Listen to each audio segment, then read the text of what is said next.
Next 9 news आप देख रहे हैं और मैं हूं आपके साथ नेहा। तस्वीर नंबर 1, जगह बिहार की राजधानी पटना। शुक्रवार को दिन राष्ट्रपति चुनाव को लेकर विपक्ष के संयुक्त उम्मीदवार यशवंत सिन्हा की प्रेस कॉन्फ्रेंस। धीरे गंभीर चेहरे पर शिकन की रेखाएं, बार बार भींच रही मुट्ठी, बगल में सुधींद्र कुलकर्णी, लटका हुआ चेहरा, भाव ऐसे जैसे प्रेस कॉन्फ्रेंस के बीच गंभीर चिंतन मनन में डूबे हैं। चश्मे के पीछे से झांकती आंखें जैसे शून्य को निहार रही। कुलकर्णी के बगल में टीएमसी के सांसद बिहारी यानी शत्रुघ्न सिन्हा मुट्ठी के सहारे ठुड्डी ठहराए, उनका भी चेहरा लटका हुआ है। अब दूसरी तस्वीर देखिए, पटना की ही है। आरजेडी नेता तेजस्वी यादव, यशवंत सिन्हा, सुधींद्र कुलकर्णी और शत्रुघ्न सिन्हा एक दूसरे का हाथ पकड़ ऊपर की ओर ठहरा रहे। चेहरे या तो लटके हुए हैं या फिर जबरन मुस्कुराने की कोशिश करते दिख रहे हैं। असल में ये दोनों तस्वीरें अपने आप में राष्ट्रपति चुनाव में यशवंत सिन्हा की उम्मीदों का हाल बयां कर रहे हैं। अब क्या है यशवंत सिन्हा का हाल, आइए बताते हैं आपको अपनी इस रिपोर्ट में। पिछले महीने विपक्षी दलों ने जब यशवंत सिन्हा को संयुक्त उम्मीदवार बनाने का ऐलान किया, तब ऐसा लग रहा था कि राष्ट्रपति चुनाव रोचक होगा। एनडीए का पलड़ा भले ही थोड़ा सा भारी रहे, लेकिन विपक्ष की तरफ से दमदार टक्कर मिलेगी। लेकिन जैसे जैसे राष्ट्रपति चुनाव करीब आता गया, सिन्हा एक तरफ से मुकाबले से बाहर हो गए। अब चूंकि पर्चा भर दिया है तो लड़ने की मजबूरी है, लड़ते हुए दिखने की भी मजबूरी है। लड़ रहे हैं इसलिए कि अब लड़ना जरूरी है। आखिर जिनके साथ से आस था, अब वो भी अकेला छोड़ रहे तो जीत की उम्मीद भी कैसे कर सकते हैं। ममता बनर्जी की पहल पर 21 जून को हुई विपक्षी दलों की बैठक में सिन्हा की उम्मीदवारी का फैसला किया गया। उनसे पहले शरद पवार, फारूक अब्दुल्ला, गोपाल कृष्ण गांधी ने उम्मीदवार बनने से इनकार कर दिया था। विपक्ष की इस बैठक से BSP, BJD, TDP, Akali Dal, ISR, Congress जैसे कई दल दूर रहे। फिर भी सिन्हा को समूचे विपक्ष के संयुक्त उम्मीदवार के तौर पर पेश करके 2024 से पहले विपक्षी एकजुटता के इजहार की भरपूर कोशिश हुई। लेकिन हालात तब बदल गए जब बीजेपी की अगुवाई वाले एनडीए ने द्रौपदी मुर्मू के रूप में अपने उम्मीदवार के नाम का ऐलान किया। बीजेपी के आदिवासी कार्ड से विपक्षी एकजुटता की चादर में लगे पैबंद उधड़ गए, जिनसे सिन्हा की आस थी, जिनमें से एक एक करके उन्हें छोड़ के जाने लगे। सिन्हा की मुश्किल का अंदाजा इसी से लगाया जा सकता है कि जिसकी पहल पर वह उम्मीदवारी के लिए राजी हुए, अब उनके ही समर्थन पर संशय है। बात हो रही है ममता बनर्जी की।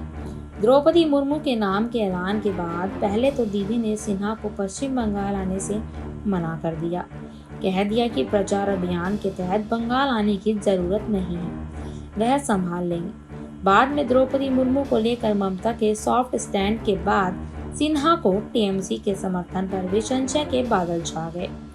सिन्हा को समर्थन को लेकर ममता बनर्जी का पसोपेश तब सामने आया जब उन्होंने यह कहा कि अगर मोदी सरकार पहले ही मुर्मू के नाम का ऐलान कर देती तो राष्ट्रपति चुनाव में उम्मीदवार को लेकर आम सहमति बन सकती है।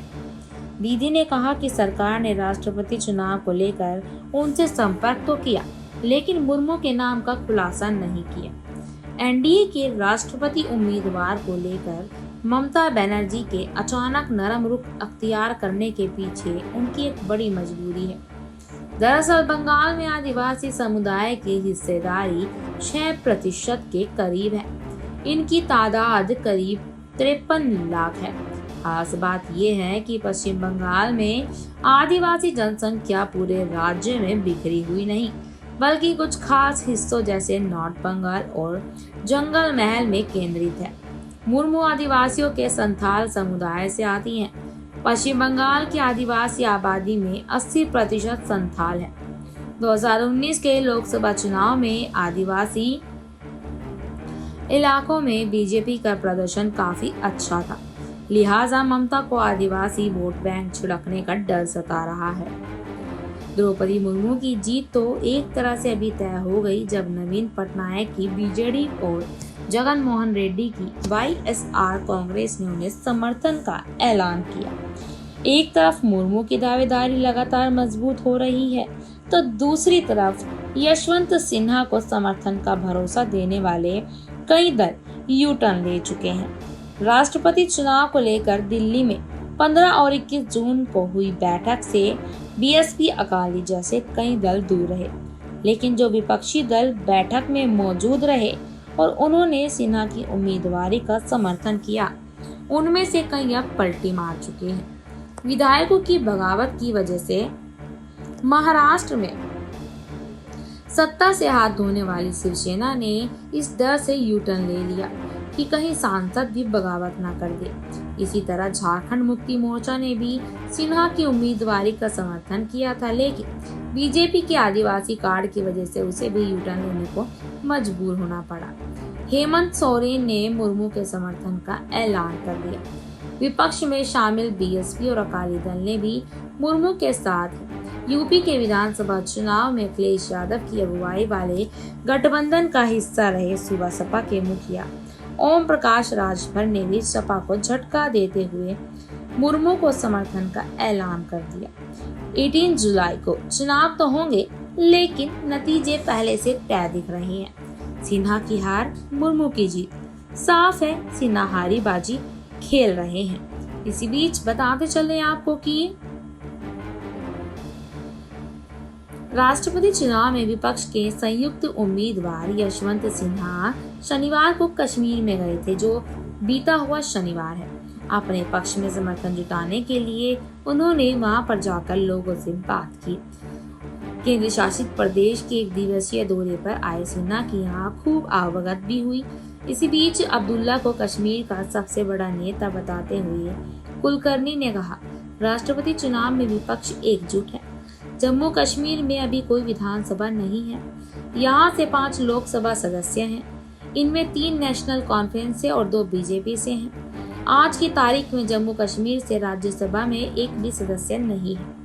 सिन्हा ने कहा कि अगर वह चुने जाते हैं तो उनकी प्राथमिकताओं में कश्मीर मुद्दे का स्थायी रूप से हल करना होगा। साथ ही केंद्र शासित प्रदेश में शांति, न्याय, लोकतंत्र और सामान्य स्थिति बहाल करने के लिए सरकार से अपील करना शामिल रहेगा। सिन्हा ने कहा, अगर निर्वाचित होता हूं तो मैं बिना किसी डर या पक्षपात के संविधान के संरक्षक के रूप में अपना कर्तव्य निभाऊंगा। मेरी प्राथमिकताओं में कश्मीर मुद्दे को स्थायी रूप से हल करने और शांति, न्याय, लोकतंत्र, सामान्य स्थिति बहाल करने के लिए सभी जरूरी कदम उठाने का सरकार से आग्रह करना शामिल रहेगा। आपको हमारी रिपोर्ट कैसी लगी हमें जरूर बताइएगा और ऐसे ही तमाम खबरों के लिए देखते रहिएगा नेक्स्ट 9 न्यूज। धन्यवाद।